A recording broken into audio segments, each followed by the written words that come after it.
Meta żewġ partijiet ċivili ma jaqblux, in-norma hi li jiftħu każ il-qorti. Proċess li lokalment u anke barra minn Malta huwa twil u komplikat. Iżda, alternattiva għal snin twal ta' litigazzjoni biex jintlaħaq ftehim formali hija il-medjazzjoni. Għalkemm dan il-proċess jienu offrut sa mill-2004 fil-prattika jintuża biss fil-qasam tal-liġi tal-familja.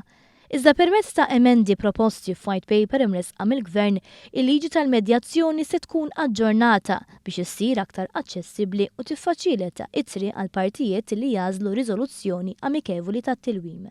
Il-Ministru Owen Bonnici fisser kif il-White Paper tipproponi li l-proċess ta' medjazzjoni irid jibda bil-fors. Iżda l-partijiet xorta waħda jkollhom l-opportunità li ma jibqgħux għaddejjin bih.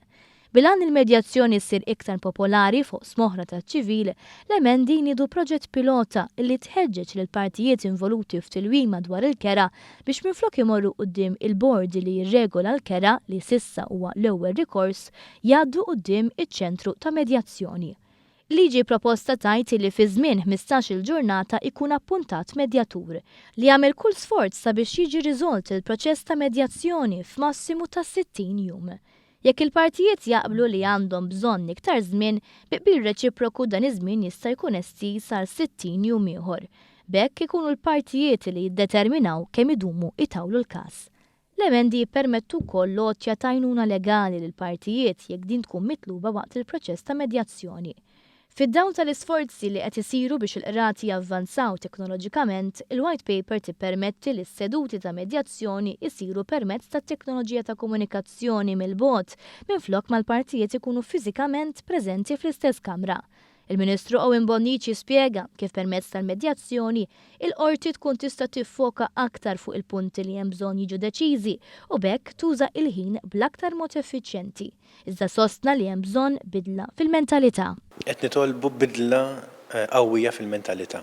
Qed nitolbu bidla fil-kultura fejn persuna parti jew l-avukat tagħha flok imur dritt il-qorti ipoġġi madwar mejda mal-partijiet biex jgħinhom jaslu għal-ftehim. Jiena naf l-avukati, ħafna avukati, dina jagħmluha volontarjament.